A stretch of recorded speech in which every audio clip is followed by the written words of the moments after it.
Welcome back to Rapture Tales. Don't forget to like, subscribe, and get ready for another story you won't forget. Let's dive back to the story. Monica Carter had always believed her marriage to Dwayne Carter, president of Carter Holdings, was the kind that inspired envy. Elegant, soft-spoken, and deeply devoted, Monica spent years supporting Dwayne through boardroom battles and public appearances. To the world, they were the perfect power couple, London's golden duo. But as the months passed, Dwayne's once warm gaze turned cold.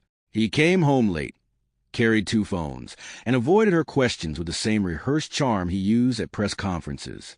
Monica could sense the change, but she tried to believe it was stress. The pressure of running one of Britain's largest conglomerates had been heavy, and she told herself that if she stayed patient, her husband would find his way back to her. Then came the late-night calls. Dwayne would retreat to his study, whispering into the phone like a teenager hiding secrets. Once, Monica caught a glimpse of a name flashing on the screen, Amber Collins. Her stomach twisted. She wanted to believe Amber was just another assistant, but instinct told her otherwise. Dwayne's sudden detachment, his avoidance of intimacy, his irritation at her smallest gestures, all confirmed what her heart already knew. Her marriage was crumbling and the man she loved was slipping away. The distance between them grew wider with each passing day. Dwayne no longer kissed her goodbye before leaving for work, nor did he look at her with admiration during charity galas. He seemed disgusted by her presence. Monica noticed new suits, cologne, and arrogance that didn't belong to the man she married. The gentle husband she once adored had turned into a stranger obsessed with image and control. Their London penthouse, once filled with laughter, now echoed with silence. When Monica tried to talk, Dwayne accused her of being dramatic. He claimed she imagined things, his voice cold and condescending. One evening, while clearing his jacket from the couch, Monica found a crimson lipstick stain on his white handkerchief. Her heart sank, her hands trembling as she stared at the mark of betrayal. Later that night, when she confronted him, Dwayne didn't flinch. He smirked, that cruel, detached smirk, and told her she was paranoid. "Amber understands me in ways you never could," he said, his tone sharp enough to wound her soul. For the first time, Monica realized her husband wasn't just drifting away. He was gone. The man she had vowed to love for life had become her greatest heartbreak. The next morning, as Monica tidied the bathroom, her eyes caught a small white box near the sink. It wasn't hers. When she looked closer, her chest constricted. It was a pregnancy test, and the result window screamed positive. Her hand shook violently. Dwayne had brought another woman into their home, and that woman was carrying his child. She could barely breathe as she confronted him later that day. His reaction was cold, almost rehearsed. "You're overreacting," he said. "Amber deserves happiness. I'm done pretending in this sham of a marriage." Tears streamed down her face as she begged him to reconsider, but Dwayne only glared with disgust. Within hours, her worst nightmare unfolded. 2 uniformed officers arrived at their front door. "Mrs. Carter, we've been instructed to escort you off the property," one said, avoiding her eyes. Her bank card stopped working that very moment. Dwayne had frozen her accounts. Standing in the rain outside the penthouse, Monica watched her life collapse into nothing. With nowhere to go and no family to turn to, she clutched her phone in desperation and dialed Tommy Harris, her oldest friend. Tommy arrived within minutes, his coat drenched, eyes burning with anger. "You don't deserve this, Monica," he said, guiding her into his car. As the city lights blurred through the rain-soaked window, Monica wept silently. Tommy offered her his spare flat, a modest space in East London, far removed from the marble halls she once called home. For the first time in years, she felt both free and broken, free from deceit, but shattered beyond repair. That night, she couldn't sleep. Every whisper of the wind sounded like Dwayne's voice. Every shadow reminded her of Amber's mocking smile. She replayed every moment of their marriage, the laughter, the promises, the illusion of forever, until dawn crept through the curtains. Tommy made her breakfast and told her something that stuck in her mind. Sometimes life destroys us to rebuild us stronger. Monica didn't believe it yet, but deep down, something small, almost invisible, began to stir. A seed of strength born from pain. Days turned into weeks, and Monica tried to adjust to her new life. She applied for jobs, sent out resumes, and fought through sleepless nights. Then, tragedy struck again. Under immense emotional pressure, Monica collapsed in Tommy's flat and was rushed to the hospital. The doctors' faces told her everything before the words even left their lips. She had lost her unborn child. Her world went silent. When Dwayne arrived, Monica thought maybe, just maybe, he had come to show concern. Instead, he stood by her hospital bed with hands in his pockets and said, "It's better this way. No custody drama." He placed divorce papers beside her and left without looking back. Monica's heart cracked beyond repair.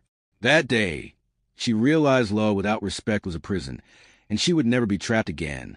Tommy stayed by her side through recovery, feeding her soup, helping her walk, reminding her to breathe when grief suffocated her. Monica barely recognized herself. Her once glowing complexion dulled. Her laughter disappeared. But Tommy refused to let her fall. "You're not broken, Monica," he whispered one night. "You're being reborn." Those words became her anchor. Slowly, she gathered her pieces. She began therapy, enrolled in an online business course, and cut ties with the past. Every time she saw a news headline about Dwayne and Amber's upcoming wedding, she turned the page without a second glance. Her silence became her power. Her healing became her revenge.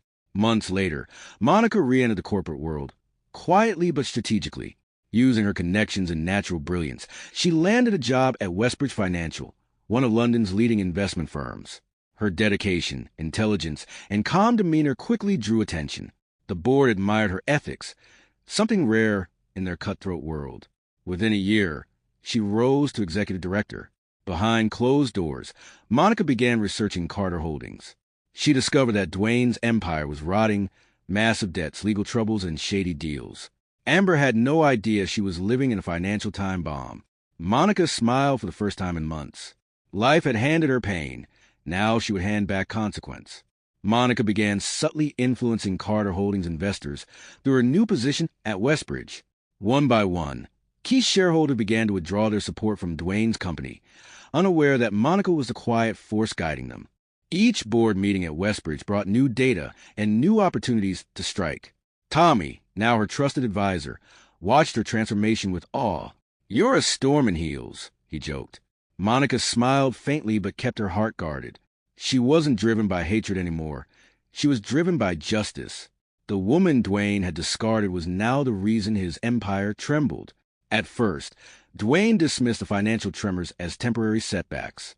But when contract began collapsing and investors pulled out en masse, panic struck.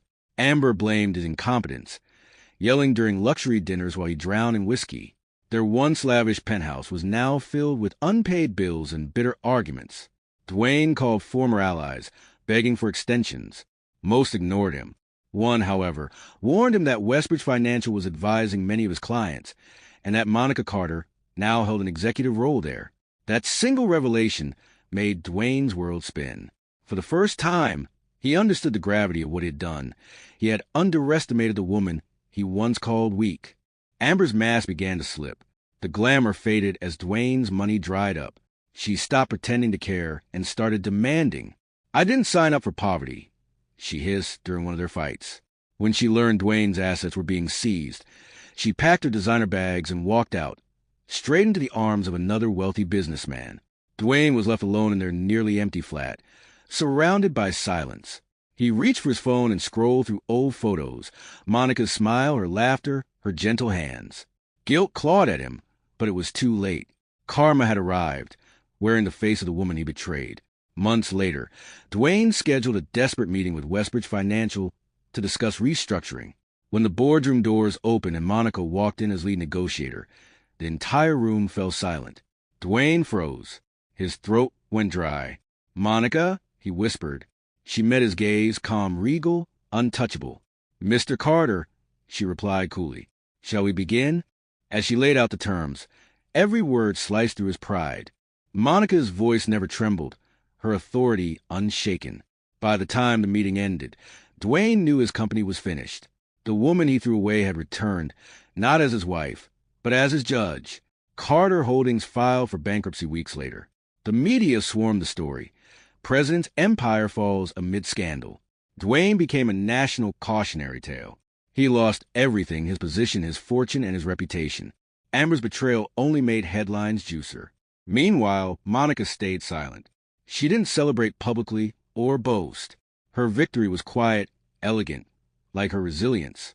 Tommy threw a small dinner to celebrate her promotion, but she refused champagne. "I don't need revenge to feel alive," she said softly. Pieces louder. Dwayne began visiting cheap pubs, his once impeccable suits replaced by wrinkled shirts. One evening, he saw Monica on television, being honored for her leadership in women's empowerment. Tears blurred his vision. He realized too late what true wealth had always been: her loyalty, her love, her heart. He tried to reach out, sending letters that went unanswered. Finally, he appeared at her office, begging for a few minutes. Monica allowed it, out of pity, not affection. When he asked for financial help, she calmly said, "Dwayne, the same doors you closed on me can never reopen from the outside." Days later, Dwayne's mother, Eleanor Carter, requested to meet Monica. She looked frail, guilt written all over her face. "I failed you," she whispered, holding Monica's hands. "I believe his lies. I turned my back when you needed me most." Monica's eyes softened. She had no anger left for the old woman, only sadness. They talked for hours about betrayal, forgiveness, and time. When Eleanor left, Monica felt lighter. She realized forgiveness wasn't for Dwayne, it was for herself. She was done carrying his ghost. At the London Business Excellence Gala, Monica received an award for resilience and leadership. Cameras flashed, guests applauded, and she stood there glowing, a vision of rebirth. Tommy watched her from the crowd, proud beyond words. Midway through the event, Dwayne appeared uninvited, his suit unpressed, eyes hollow. As he tried to approach her, security intervened. Monica didn't flinch. She turned to the crowd and said, "Some losses are blessings in disguise." The hall erupted in applause. Dwayne left in shame, realizing the full extent of his downfall. Amber reappeared months later, desperate and broke. She reached out to Monica privately, asking for forgiveness and money. "You were right," she said tearfully. "Dwayne only destroyed everything he touched, including me." Monica looked at her, expression calm but firm. "You didn't destroy me," she replied. "You built me." She gave Amber a small envelope, not cash, but recommendation letters for rehabilitation. Amber cried, realizing true strength didn't come from revenge, but grace. Monica walked away, her heels echoing like thunder in the marble lobby. The woman once humiliated had become untouchable. Monica visited the Thames one quiet evening, standing on a bridge where she and Dwayne once made promises. The cold wind touched her face, but this time it didn't sting. She saw a reflection in the water, strong, serene, whole. Tommy joined her, holding 2 cups of coffee. "So this is what victory feels like?" he asked. Monica smiled. "No," she replied. "This is what peace feels like." With her heart healed and her past behind her, Monica began to let love in again. Tommy's kindness had been constant, a silent pillar through every storm. When he confessed his feelings, she didn't hesitate this time. "You were there when the world turned its back," she said softly. Maybe love was here all along. Their relationship blossomed slowly, built on honesty and shared scars. For the first time in years, Monica laughed freely. Dwayne showed up one last time, older, humbled, carrying nothing but regret. "I don't want money," he said quietly. "I just wanted to say I'm sorry." Monica looked at him with compassion, not love. "You were my greatest lesson," she replied. "Thank you for teaching me to choose myself." As he walked away, she felt no anger, only peace. Dwayne disappeared into the crowd, and Monica knew that chapter of her life had finally closed. Years later, Monica stood on a stage addressing a room full of women. Her message was clear. Never let betrayal define your worth. Sometimes the pain that breaks you becomes the power that rebuilds you. The audience erupted into applause. Tommy watched from the front row, smiling proudly. As she stepped down, Monica whispered to herself, "He reaped what he sowed, and I found my freedom." That's the end of the story. What did you learn about the story?